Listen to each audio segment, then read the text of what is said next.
9 horas e 25 minutos, nós seguimos juntos e seguimos com liberdade de opinião. Agora vamos a Brasília para ouvir o jornalista Alexandre Garcia. Alexandre, bom dia, boa terça-feira, hein?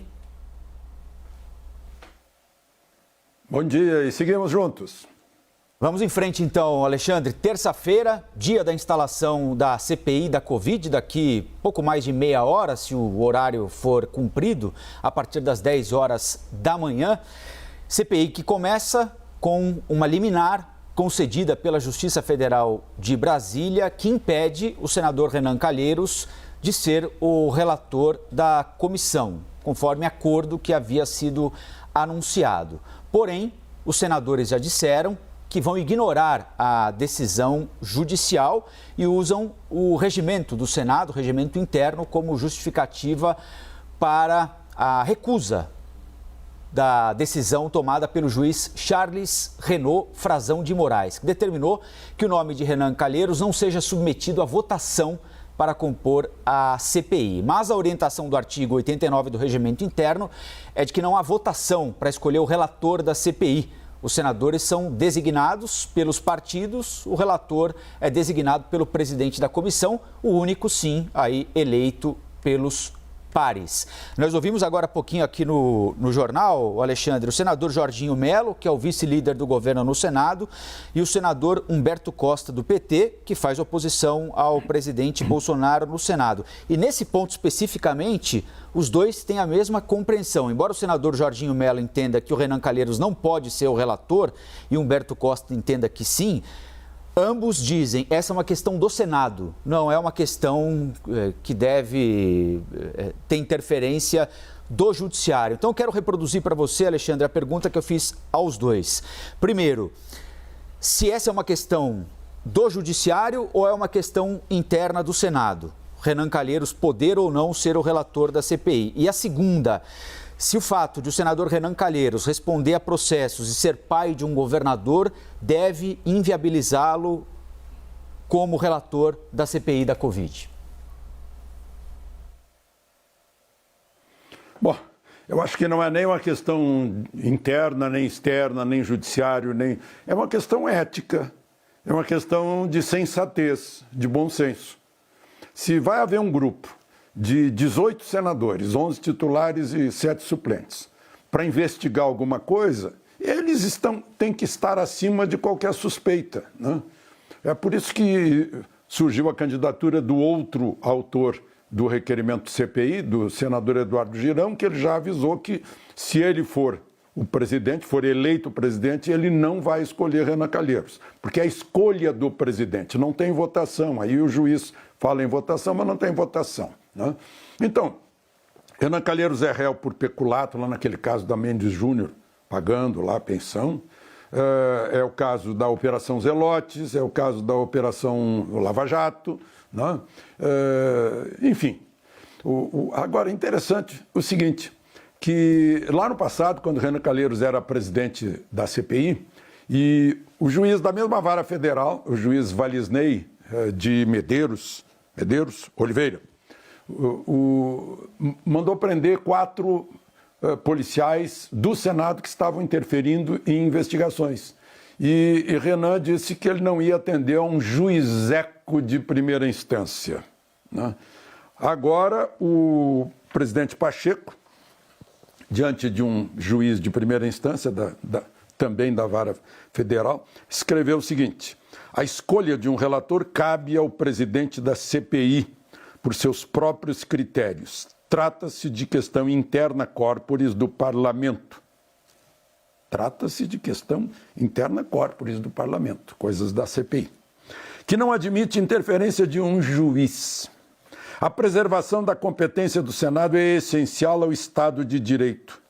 A Constituição impõe a observância da harmonia e independência entre poderes. Fecha aspas. Esse é um novo Rodrigo Pacheco, não é aquele Rodrigo Pacheco que disse sim, senhor, imediatamente para o ministro Barroso, antes mesmo de o Supremo decidir sobre aquela liminar em que o ministro Barroso mandou abrir a CPI. É outro presidente Pacheco. Ontem à noite, houve um jantar na casa do senador Omar Aziz, que é candidato seríssimo e deve ter confirmado essa candidatura no jantar, na casa dele, com Renan Calheiros, Randolfo Rodrigues, Tasso Gereissati, Humberto Costa, Otto Alencar, Eduardo Braga e Alessandro Vieira. Tem um suplente e 7 integrantes da CPI. Como os 11 titulares que votam, com 7 votos ele já está escolhido. Significativamente, na mesma hora, na casa do presidente da Câmara, estavam reunidos Arthur Lira e ministro Paulo Guedes para tratar da reforma tributária, e de lá sai a decisão de que a reforma tributária entra na outra semana. Dia 3 de maio começa a reforma tributária, inclusive por etapas, né? Só para quem estiver curioso, o ministro Paulo Guedes disse que não vai haver aumento de tributo nem diminuição, mas facilidade para pagar, tirar burocracia, facilitar as coisas. Ao mesmo tempo, ontem também na Comissão de Constituição e Justiça, na Câmara, tocava-se a reforma administrativa. E eu estou contando isso para comparar com o Senado, que está ocupado, vai ficar ocupado com a CPI da Covid. Está lá o projeto que libera a ferrovia para o país, parado desde 2018. Né? Quem estiver interessado em explorar uma ferrovia, que construa e explore. Né? É mais ou menos isso. Vai disparar, vai se resolver o grande erro histórico do país, erro estratégico de não ter ferrovia. Mas, enfim, só para concluir, né, os paradoxos, as ironias aí dentro da CPI.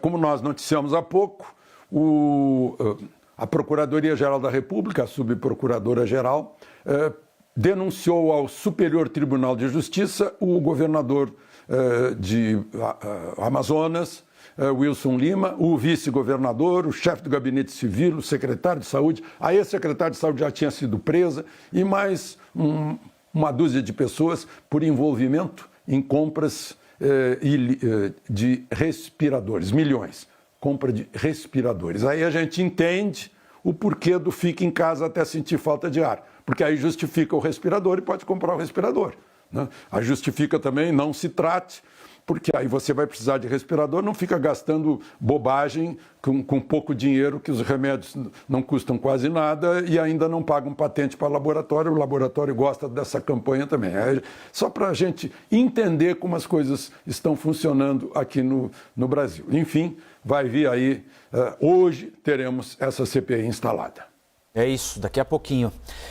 Alexandre, a Casa Civil, o Ministério da Casa Civil mandou para as secretarias executivas de 13 ministérios uma lista com 23 acusações, críticas que são frequentemente feitas ao governo federal no enfrentamento da pandemia. Tópicos que provavelmente serão usados na CPI da Covid. Essa lista foi revelada pelo portal UOL, confirmada à CNN pela Casa Civil, que afirmou que é natural a confecção de documentos que sirvam como argumentos para os parlamentares que vão defender o governo, para aqueles que serão chamados a depor, integrantes do governo que serão chamados a depor, para que eles possam, abre aspas, esclarecer qualquer questionamento feito no âmbito da comissão, fecha aspas. A Casa Civil afirma ainda que a divulgação dessa tabela revela apenas que o trabalho que compete à pasta está sendo realizado de forma antecipada, integrada e consistente. A lista não tem nenhuma surpresa, não é, Alexandre? Além das acusações que são feitas e são públicas ao governo federal no combate à pandemia e que inevitavelmente vão surgir em algum momento da CPI. Há quem diga, o governo ofereceu de bandeja material para a CPI começar a trabalhar com aquilo que mais lhe preocupa. E o governo está dizendo, olha, as acusações estão aí, todo mundo sabe quais são, eu preciso me preparar para respondê-las. Como é que você vê a confecção dessa lista, a resposta dada pela Casa Civil? É algo óbvio, né? Conheço um monte de colega que trabalha nisso. É o chamado media training, né? Prepara as pessoas para serem entrevistadas ou interrogadas, né? Levanta todas as perguntas possíveis para treinar as pessoas. É isso que o governo fez. E com transparência, quem sabe se essa transparência não tem aí uma esperteza maquiavélica de já desarmar os que vão atacar. Dizer assim, não, nós já sabemos que vocês vão perguntar isso, está aqui a resposta. Talvez seja isso. Nada mais natural do que essa preparação. O que seria de estranhar é que se deixasse as pessoas no pincel sem prepará-las, né? Tem que todo mundo estudar, cada um a sua área, para ver como responder as perguntas que virão na CPI, porque todo mundo vai atender à convocação da CPI. Agora, um dos primeiros depoentes da CPI deve ser o ex-ministro da Saúde, Eduardo Pazuello, né? Aliás, a CPI já anunciou que vai convocar todos os ex-ministros da Saúde do governo Bolsonaro, Mandetta, Taish, Pazuello e o atual, o Marcelo Queiroga, também. O senador Humberto Costa acabou de falar nisso aqui para a gente no Novo Dia.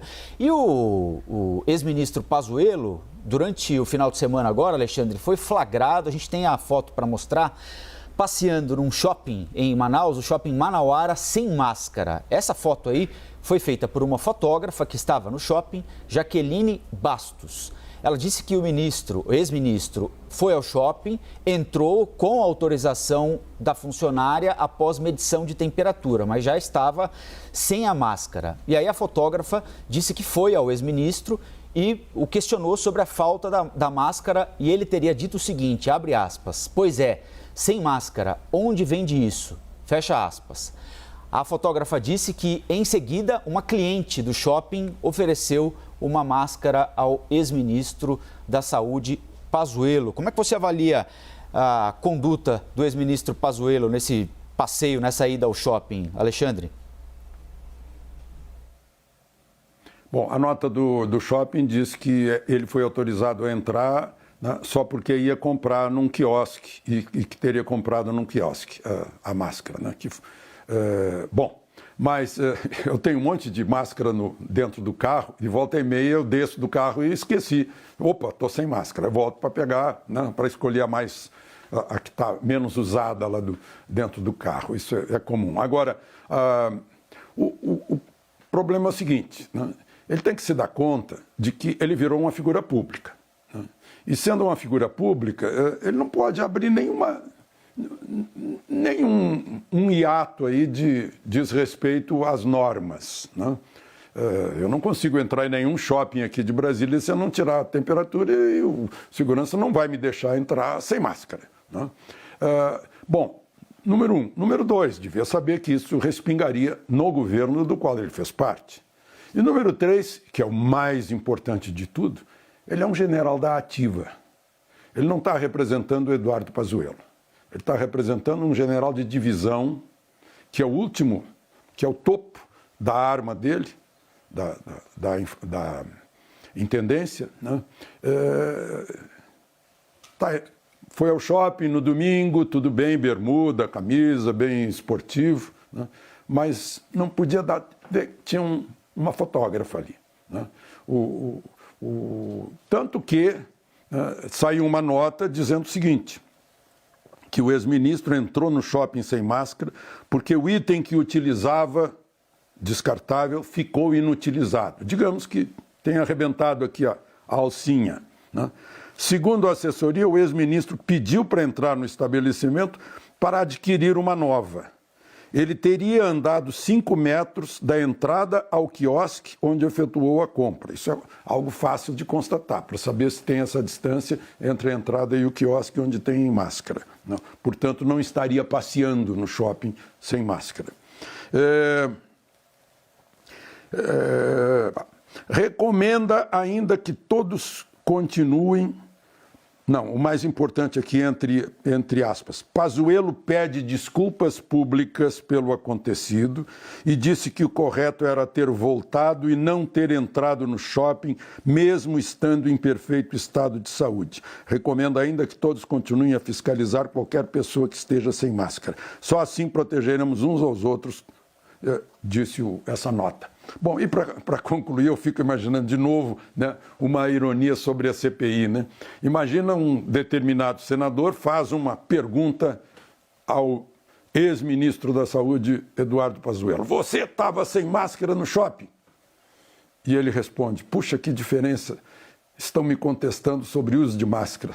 E o senhor, que está sendo processado por tais e tais e tais atos de corrupção de milhões e milhões e milhões. Né? Esse é o problema de quem está lá que não tem um bom passado. Né? Por isso que eu digo, alguém que vai interrogar os outros tem que ter tem que treinar também, né? Que pode ser perguntado por isso. Tem a pergunta e a réplica, né? E o senhor, e aquele dinheiro da Transpetro, né? E aquele dinheiro da Petrobras, né? Vai ser um debate realmente dentro dessa CPI. Eu vi que o Sidney falou que vai ser um nitroglicerina, talvez seja. Bom, tem um outro assunto importante para a gente tratar aqui, Alexandre, que é a não autorização para importação da vacina Sputnik V pela Anvisa. Ontem a gente falou da expectativa, né, pela decisão da Anvisa, e a Anvisa disse não para a importação de doses prontas produzidas pelo Instituto Gamaleya lá na Rússia. Todos os diretores da agência seguiram o voto do relator, o diretor Alex Campos Machado. As áreas técnicas da agência recomendaram aos diretores que rejeitassem o pedido de importação por dados insuficientes que dessem à Anvisa a segurança de que a Anvisa estaria autorizando a importação e, consequentemente, o uso de uma vacina segura para os brasileiros. Agora há pouco, o Alexandre estava até lembrando com o Sidney, o perfil, a Sputnik V tem um perfil no Twitter, né? E eles divulgaram uma nota, uma mensagem contundente até certo ponto, dizendo que não se trata de uma questão técnica, mas política por parte da Anvisa, porque os Estados Unidos estariam pressionando o governo brasileiro, que por sua vez pressiona a Anvisa a não aceitar a entrada no Brasil de uma vacina russa. Queria te ouvir a respeito da decisão da Anvisa, sobre esses argumentos utilizados pelos russos, enfim, está extrapolando a questão técnica e o voto da Anvisa foi importante, né, Alexandre? Colombo, na minha idade eu conheço o argumento russo de muitas décadas atrás. Eles são meio ingênuos nessa coisa. Imagina, os Estados Unidos pressionam para não entrar vacina russa, mas entra toda a vacina chinesa aqui, os Estados Unidos não fazem nada. Né? Então não faz sentido essa história política. Agora a gente não está cobrando de quem deveria cobrar. O nome dele é Ricardo Lewandowski, que deu prazo, exigiu. Então, o que a Anvisa vai fazer se tem prazo? Bom, até agora não tivemos conclusões. Pode ser que mais tarde a gente tenha, foi essa a resposta da Anvisa. Com o que a gente viu até agora, a gente não pode avalizar, não pode garantir que isso vai fazer bem para o povo brasileiro. A equipe foi lá, teve a maior boa vontade, procurou todas as instalações da produção de vacina, enfim, de todos os componentes que entram na vacina, as diversas fases, mas houve restrições, não conseguiram ver tudo, ficaram se perguntando, mas por que essa falta de transparência se querem vender a vacina? O presidente Bolsonaro entrou nessa, os governadores de oposição não podem se queixar, ele chegou a ligar para o chefe de governo Putin, né? Pedindo ajuda, né? E mesmo assim não andou. Né? Então, é uma vacina que o que a gente viu, ela foi aplicada na Argentina e o presidente Fernandes, que tomou a vacina, pegou Covid depois de ter tomado a vacina. Então, acho que a Anvisa tem razão, sim, de fazer isso apertada pelo ministro Lewandowski. Aí sim deve ter política. Dou prazo e tanto acabou. Como assim dou prazo? Agora, isso aí é uma questão científica, não é uma questão de Constituição, é uma questão administrativa em que, mais uma vez, o Supremo se mete em assuntos administrativos de outro poder. Alexandre, muito obrigado. Nós voltamos a conversar amanhã aqui no Liberdade. Combinado? Obrigado, Colombo. Combinado, e aproveitem o dia. São 9 horas... 9 horas e 45 minutos. As opiniões emitidas pelos comentaristas do quadro não refletem necessariamente a posição da CNN.